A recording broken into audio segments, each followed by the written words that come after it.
pertama itu ada definisi. Berdasarkan pernyataan Standar Akuntansi Keuangan PSAK nomor 22 paragraf 08 tahun 1999, penggabungan usaha adalah pernyataan dua atau lebih perusahaan yang terpisah menjadi satu entitas ekonomi karena suatu perusahaan menyatu dengan perusahaan lain atau memperoleh kendali atau kontrol atas aktiva dan operasi perusahaan lainnya.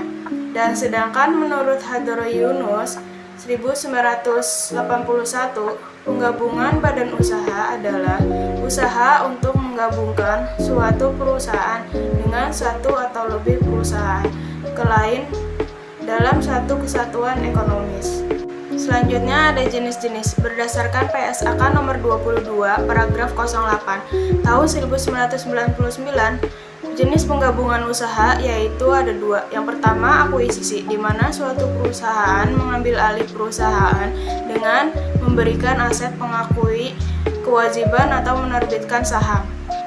Dan yang kedua itu ada penyataan kepemilikan, yaitu penggabungan usaha di mana para pemegang saham dari perusahaan yang bergabung menyatukan kendali dan bersama-sama menanggung resiko serta memanfaatkan dari entitas gabungan tanpa adanya pihak yang dominan. Selanjutnya ada penentuan harga jual akuisisi, yaitu pengambilan alih kepemilikan satu entitas dengan pembeli dengan seluruh modal atau sahamnya dengan tujuan untuk dikendalikan suatu akuisisi dapat dibiayai dengan kas atau saham. Akuisisi yang dibiayai dengan kas dilakukan melalui pembayaran kas atau serta kas atau penerbit surat utang kepada pemilik entitas target. Pembayaran dapat dilakukan secara tunai atau melalui pertukaran saham maupun instrumen keuangan lainnya sesuai dengan kesepakatan antara pihak pengakuisisi dan pihak yang diakuisisi. Untuk perusahaan yang tercatat di Bursa Efek Indonesia, apabila pembayaran dilakukan dengan penerbitan saham baru atau pemilik entitas mengakuisisi, maka penerbit saham tersebut wajib didaftar. Berdasarkan ketentuan dalam PSAK 55 revisi 2014, biaya registrasi saham pada dasarnya merupakan biaya langsung terkait dengan akuisisi, namun tidak termasuk dalam satu paket dengan harga perolehan saham. Oleh karena itu, biaya tersebut harus diakui sebagai pengurangan dari tambahan modal disetor atau agio saham. Contoh, PT Pinocchio mengakuisisi seluruh saham biasa PT Abu Nawas. Saham PT Abu Nawas yang beredar sejumlah 1 juta lembar dengan nilai nominal 1.000 per lembar, agio 200 per lembar saham, dan nilai buku saham 1.500 per lembar saham. Harga akuisisi per lembar saham adalah 1.500 dan untuk ini PT Pinocchio menerbitkan 1 juta lembar saham dengan nilai nominal 1.000 per lembar, sementara harga pasar per lembar adalah 1.500. PT Pinocchio mencatat air jurnal berikut. Investasi saham PT Abu Nawas dari 1.500.000, modal saham 1 miliar, tambahan modal disetor 500 juta. Pada tanggal akuisisi, nilai investasi dicatat sebesar harga perolehan.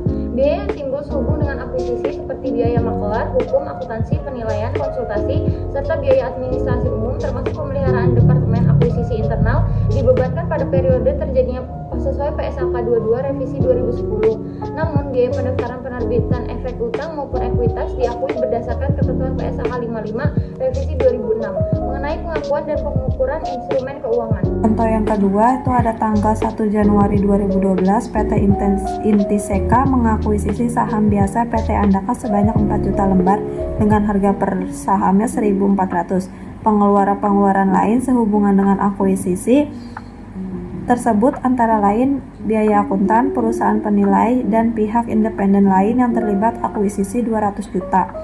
Pengeluaran sehubungan dengan surat menyurat itu 15 juta. Harga akuisisi dibayar dengan menerbitkan saham PT Intiseka sebanyak 2 juta lembar dengan nilai nominal 2.000 dan harga pasar 2.800 per lembar. Saham ini diberikan kepada pemilik lama 4 juta lembar saham PT Andaika Biaya konsultan dan pengeluaran lainnya dibayar per kas tunai. Dengan demikian, harga perolehannya adalah 4 juta lembar dikali 1.400 per saham. Itu hasilnya 5.600 juta rupiah yang merupakan nilai investasi pada tanggal 1 Januari 2012. Transaksi ini dicatat sebagai berikut. Investasi dalam saham biasa 5.600 juta rupiah. Bebannya 215 juta rupiah. Saham biasa 2 juta dikali 2.000 harga itu sama dengan 4 miliar. Tambahan modal disetor 1 miliar rupiah. Kasnya 215 juta rupiah. Kedua, akuntansi untuk pembelian dengan diskon. Sebelum mencatat keuntungan dari pembelian dengan diskon, pihak pengakuisisi harus terlebih dahulu memastikan bahwa seluruh aset yang diperoleh dan liabilitas yang diambil alih telah diidentifikasi secara tepat, termasuk mengakui aset atau liabilitas tambahan yang dapat diidentifikasi. Jika setelah penilaian kembali masih terdapat selisih lebih antara nilai wajar, aset neto, dan imbalan yang diberikan, maka selisih tersebut diakui sebagai keuntungan dalam laporan laba rugi pada tanggal akuisisi dan dialokasikan kepada pihak penguasa.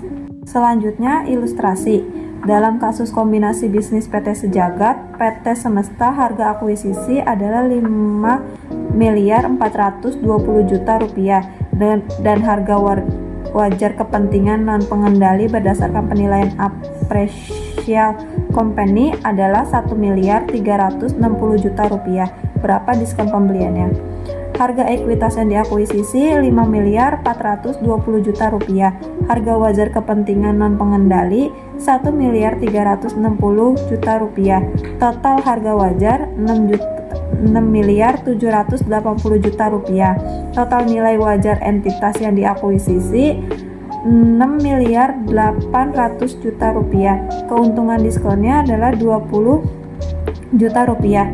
Diskon pembelian diakui sebagai keuntungan bagi pihak pengakuisisi. Itu PT Sejagat sebagai entitas induk. PT Sejagat akan mencatat keuntungan diskon ini dalam laporan keuangan konsolidasi dengan jurnal sebagai berikut. Aset yang dapat diidentifikasi yang diperoleh itu 9.450 juta rupiah. Kasnya 5.420 juta rupiah. Liabilitas yang diambil alih 2.650 juta rupiah. Keuntungan dari pembeli diskon 20 juta rupiah. Ekuitas kepentingan non pengendali 1.360 juta. Yang ketiga ada akuntansi untuk goodwill. Goodwill merupakan selisih lebih antara harga akuisisi dengan nilai wajar ekuitas yang diakuisisi dalam menilai buku dan nilai wajar aset serta liabilitas yang diidentifikasikan berbeda.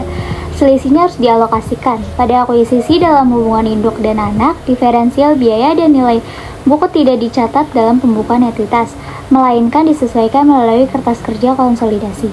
Sesuai PSAK 22, goodwill dialokasikan kepada pihak pengendali, yaitu induk yang memiliki lebih dari 50% saham anak perusahaan. Selanjutnya ada contoh kasus. PT Sejagat dan PT Semesta.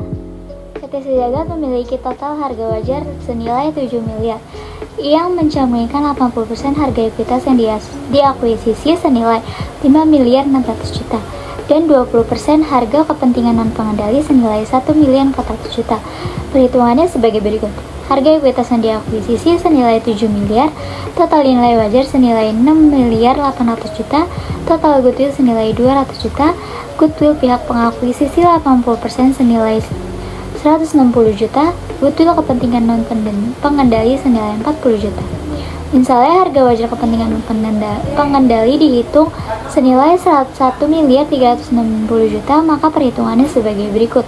Harga ekuitas yang diakuisisi senilai 5.600 juta. Harga wajar kepentingan non-pengendali senilai 1.360 juta.